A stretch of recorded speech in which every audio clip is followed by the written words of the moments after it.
میرے نبی سا ہے ہی کوئی نہیں، تیرے بابے تھے شے ہی کوئی نہیں. ہاں، یہ ایک جملہ، یہ جس طرح نبی اسلام وہ رز پڑھتے تھے نا، انا النبی لا کذب انا ابن عبد المطلب، میں نبی ہوں اس میں کوئی شک نہیں، میں عبد المطلب کا بیٹا ہوں. اس زمانے میں قبائلی سسٹم میں یہ بہت بڑی بات ہوتی تھی. عبد المطلب ظاہر ہے وہ مکے کے سردار تھے، اور پھر عبد المطلب وہ شخصیت تھے جنہوں نے ابرا سے کہا تھا کہ میرے اونٹ تو واپس کرنا، کعبہ جس کا ہے وہ خود حفاظت کرے گا. ہاں، پھر رسول اللہ کو جچتا ہے کہ اپنے اس دادا کے اوپر فخر کریں کہ میں عبد المطلب کا بیٹا ہوں، میرا رب پہ ایسا یقین ہے، میں اس عبد المطلب کا پوتا ہوں کہ جس نے ابرا سے کہا تھا کہ میرے اونٹ تو مجھے واپس کر. کعبے کی حفاظت اللہ تعالیٰ خود کرے گا، کیونکہ دنیا کو تو اللہ نے اسباب کے ساتھ جوڑا ہوا ہے نا.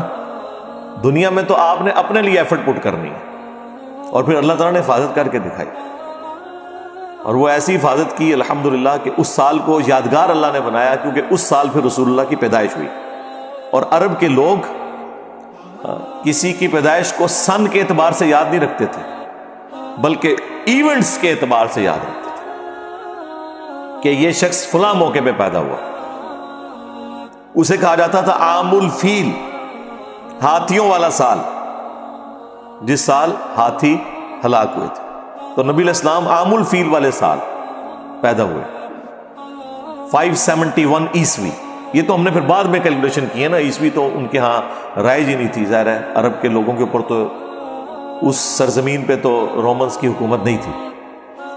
ان کا زیادہ تر واسطہ جو ہے وہ پرشینز کے ساتھ پڑتا تھا، اور وہ بھی لوٹ مار کی حد تک تھا، قبضہ نہیں تھا پرشینز کا بھی عرب کی سرزمین کے اوپر. یہ انڈیپینڈنٹ تھے، قبائلی تھے. ظاہر ہے ان کو کس طریقے سے وہ اپنے انڈر کر سکتے تھے. جس طرح اب افغانستان کے اوپر آگے کوئی حکومت کرے تو وہ اپنے ہی بیڑا غرق کرے گا نا. وہ آپس میں ایک دوسرے کے ساتھ کٹھے نہیں ہیں، اور باہر کی حکومت کو کیا انہوں نے قبول کرنا ہے. طوائف الملوکی، یعنی آپ نے ماڈرن دور میں اگر عرب کو سمجھنا ہے تو آپ یہ افغانستان کو دیکھ لیں، اور پھر آپ دیکھیں گے اللہ تعالیٰ نے ایک شخص ایسا بھیجا ہے کہ اس نے کس طریقے سے ان سب کو ایک جھنڈے کے نیچے جمع کر کے اور دنیا کی دونوں سپر پاورز الٹوا دی ہیں، رومنز کو اور پرشینز کو. تو یہ بہت غیر معمولی کام ہوا. تو اللہ کے محبوب صلی اللہ علیہ وآلہ وسلم کی پیدائش کا وہ سال اللہ تعالیٰ نے یادگار بنا دیا. ابھی ایک فلم آئی ہے محمد کے نام سے صلی اللہ علیہ وآلہ وسلم، ابھی یوٹیوب پہ انہوں نے 2-3 ہفتے پہلے اسے نا اردو ڈبنگ کے ساتھ اپلوڈ کیا ہے. ایران والوں نے وہ فلم بنائی تھی، اور وہ انگلش میں بھی آ چکی ہوئی ہے، اور اردو زبان میں چند ایک کلپس پہلے آئے تھے، اب پوری آ گئی ہے. ویسے وہ آپ لوگ فلم ضرور دیکھیں، کیونکہ ابھی تازہ تازہ اپلوڈ ہوئی ہے، تو وہ یوٹیوب کی نا سجیشن میں آ رہی تھی. اس میں انہوں نے نبی علیہ السلام کی پیدائش سے پہلے کے کچھ واقعات، پھر آپ کا بچپن کا پورشن جو ہے نا وہ فلم آیا ہے، جو یعنی مختلف قسم کے معجزات ہوئے نبی علیہ السلام کی پیدائش کے وقت غیر معمولی. اس میں جو ابراہ کا لشکر تباہ ہوا تھا وہ انہوں نے سین فلمایا ہے. کمال، آپ کو اس جگہ پہنچا دیا. یہی تو ٹیکنالوجی کی برکت ہے آج کل لیٹسٹ، کہ وہ اس طریقے سے آپ کو وہاں تک لے جاتے ہیں. اور ایک یعنی میں سمجھتا ہوں ماڈرن ایج میں لوگوں تک بات پہنچانے کی ایک اچھی کوشش ہے وہ. جب بھی کوئی اس طرح کی کوئی ویڈیو، کوئی ڈاکومنٹری آتی ہے تو میں کوشش کرتا ہوں اسے ایک دفعہ ضرور اپنے پلیٹ فارم سے ڈسکس کروں. اور اس کی ریزن یہ ہوتی ہے کہ ہمارے نوجوانوں کی اکثریت تو ہالی ووڈ یا بالی ووڈ کی فلمیں یا اسٹیج ڈرامے دیکھ کے رات کو سوتی ہے. تو ایک دن یہ بھی ایفرٹ پٹ کر کے اس کو بھی ذرا دیکھ لے، کم از کم اسلام کا تو تعارف اسے ہو. بڑے صحیح طریقے سے انہوں نے ان تمام واقعات کو فلمایا ہے، اور پھر آپ کو یہ بھی پتہ چلے گا کہ کس سرزمین کے اندر، کس طرح کے لوگوں کے اندر اللہ تعالیٰ نے اپنے پیغمبر صلی اللہ علیہ وآلہ وسلم کو مبعوث کر کے اور کتنا غیر معمولی انقلاب برپا کیا. اگر اللہ کے محبوب صلی اللہ علیہ وآلہ وسلم یونان میں پیدا ہوتے یا رومنز کے اندر پیدا ہوتے کسی محل کے اندر، یا پرشینز کے کسی حکومتی خاندان میں پیدا ہوتے، اور پھر وہ ایک بڑے لیڈر کے طور پر سامنے آتے تو بات سمجھ آتی تھی کہ وہ سسٹم کی آؤٹ پٹ تھے. لیکن عرب کے وہ گنوار لوگ جو پانی پینے اور پلانے کے اوپر کئی سال تک جنگ لڑے اور خاندانوں کے خاندان قتل ہو جائیں، اس طرح کے گنوار لوگوں میں، اور ان پڑھ امی، انہیں امی کہا جاتا تھا، جاہل، نہ کسی پیغمبر سے واقف، نہ کسی شریعت سے واقف.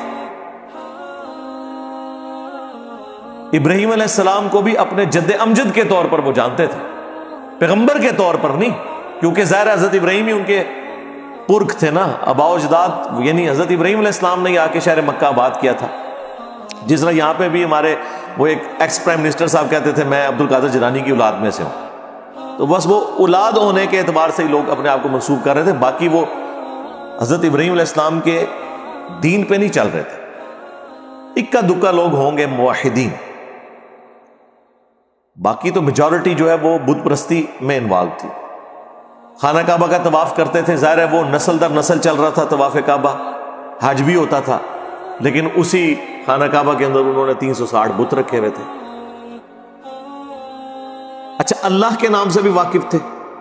یہاں پہ سب کانٹیننٹ میں مشہور ہے کہ جی وہ اللہ کو نہیں مانتے تھے. جناب اللہ کو مانتے تھے، وہ اللہ کو نہ مانتے ہوتے تو رسول اللہ صلی اللہ علیہ وآلہ وسلم کے والد محترم کا نام عبداللہ ہوتا رضی اللہ تعالیٰ عنہ علیہ السلام، اور کسی حد تک بعض لوگوں میں توحید بھی تھی.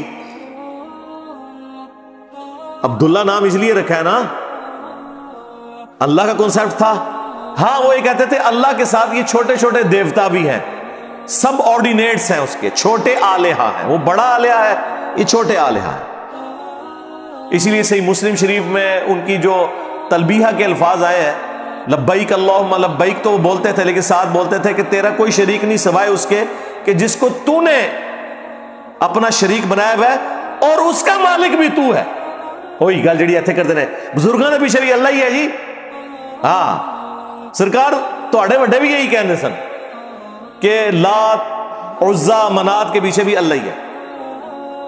سب سے بڑا جھوٹ اس سب کانٹیننٹ میں یہ بولا گیا ہے کہ مشرکین عرب اللہ کو نہیں مانتے تھے، لہٰذا قرآن کی جتنی توحید ہے وہ ان لوگوں کے بارے میں جو اللہ کو نہ مانے یا جو بت پرستی کریں، کیونکہ انہوں نے اپنی قبر پرستی چمکانی تھی، توحید سے انہوں نے آنکھیں بند کرنی تھی، شیطان نے انہیں یہ پٹی پڑھا دی. اس سے بڑا کیا جھوٹ ہوگا. قرآن میں درجنوں جگہ یہ ٹاپک ڈسکس ہوا ہے. سورۃ المومنون میں تو بڑی شان سے آیا ہے کہ ان سے پوچھو کہ زمین و آسمان کا مالک کون ہے، یہ کہیں گے اللہ. ان سے پوچھو کون جو ہے وہ مردہ زمین کو زندہ کرتا ہے، یہ کہیں گے اللہ. کتنے سوالات پوچھے گئے ہیں. تو اینڈ پہ اللہ تعالیٰ فرماتا ہے اگر یہ سب کچھ تم مانتے ہو کہ اللہ کرتا ہے، پھر کہاں اوندا منہ گرتے ہو، اللہ کے ساتھ اور ہستیوں کو کیوں شریک کرتے ہو؟ تو جھگڑا وہاں پہ بھی شریک کرنے کا تھا، اور وہ بھی یہی کہتے تھے پیچھے اللہ ہی ہے. ہاں ایک آپ ڈفرنس کہہ سکتے ہیں تھا، جس طرح میں کہتا ہوں چشتی رسول اللہ اور اشرفی رسول اللہ والے فتوے سے اس لیے بچ گئے، آپ لوگوں کے فتوے سے، میرے سے تو نہیں بچیں گے، کہ انہوں نے اپنے آپ کو امتی نبی نہیں کہا، صرف کلمہ پڑھایا اور کہا میں کیا ہوں، ایک کمینہ غلام ہوں.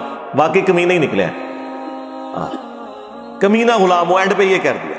غلام القادیانی دجال سے غلطی ہوئی کہ اس نے اپنے آپ کو امتی نبی کہہ لیا. مشرکین عرب سے یہ غلطی ہوئی کہ انہوں نے کہا یہ چھوٹے آلہہ ہیں، چھوٹے خدا ہیں، اور ان کا مالک بھی اللہ ہی ہے، لیکن خدا کا لفظ بول دیا آلہہ.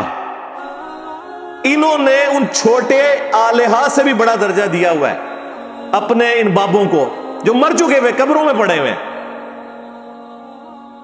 لیکن ان کو آلہہ نہیں کہتے. یہ کہتے نہیں جی اللہ نے بندے ہی نہیں رہا جی، پیچھے دے اللہ ہی ہے. یہ جو بندہ کہہ کے نا، یہ اسی طریقے سے ہے جس طرح وہ بزرگ کہہ کے اپنے بابوں کو بچاتے ہیں اور امتی نبی کہنے والے کفر کے فتوے کی زد میں آ جاتے ہیں. یہ جو ہے وہ دیکھیں کیسی اینالوجی، کتنے گیا دماغ میں، کہتے ہیں پتہ نہیں کتنے کتنے دماغ جاتا ہے. دماغ اس لیے جاتا ہے میرے بھائی کہ ہم نے اس فیلڈ میں ایفرٹ پٹ کی ہے میرے بھائی، اپنا نبی کا درد ہے ہمارے سینے میں، اس لیے تو ہم جو ہے وہ بانگے دھول کی نعرہ لگاتے ہیں میرے نبی سا ہے ہی کوئی نہیں، تیرے بابے تے شے ہی کوئی نہیں. تو آپ بھی رسول اللہ کے لیے حمیت رکھیں صلی اللہ علیہ وآلہ وسلم، تو آپ کے اندر بھی یہ حکمت آ جائے گی کہ یہ باتیں کہاں سے ایکسپلور ہو رہی ہیں۔ یہ عرب کی اس سرزمین کے اندر جہاں اس طرح کا سسٹم ہو، ایک شخص پیدا ہو اور وہ بھی 40 سال تک اس کی زندگی ایک ڈائنامک لائف ہو، کوئی کسی پادری کی صحبت نہیں، کسی مذہبی پرسنالٹی کی صحبت نہیں، کسی فلاسفر کی صحبت نہیں، کسی شاعر کی صحبت نہیں۔ بخاری مسلم میں آیا کہ میں بچپن میں چند دراہم کے اگینسٹ مکہ کے لوگوں کی بھیڑ بکریاں چرایا کرتا تھا۔ نبی علیہ السلام یہ کرتے تھے، اور ظاہر اس زمانے میں مکے کے سردار ہونے کا مطلب یہ نہیں ہے کہ کوئی بلینئر ہوگا، وہ ایک آنری پوسٹ ہوتی تھی، باقی محنت تو سب کو کرنی پڑتی تھی۔ پیسہ بنو امیہ کے پاس تھا، ہاں بنو ہاشم جو ہے نا ہماری طرح درویش لوگ، بس اللہ کے گھر کی خدمت کرنی، اللہ اللہ کرنا، اس کی وجہ سے ان کے پاس وہ حرم کی خدمت تھی۔ پیسہ سارا بنو امیہ کے پاس، اور یہ بنو ہاشم اور بنو امیہ کی جو ایک ٹسل ہے وہ رسول اللہ کی بعثت سے پہلے کی تھی، وہ بھی آپ کو وہاں پہ نظر آئے گی۔ یہ جو ابو لہب کی بیوی تھی نا ام جمیل، بہت خوبصورت تھی، مشہور تھا، اس لیے اس کا نام ہی پڑ گیا ہوا تھا۔ یہ رسول اللہ کے والد عبداللہ کے ساتھ شادی کرنا چاہتی تھی، لیکن اللہ کو تو کچھ اور ہی منظور تھا۔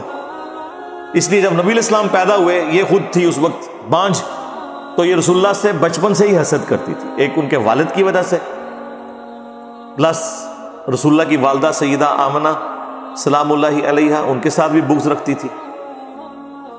اور بغض کا یہ عالم تھا کہ اس کی ایک لونڈی تھی سوائبہ، وہ عبد المطلب نے ہائر کی دودھ پلانے کے لیے، وہاں پہ رواج تھا،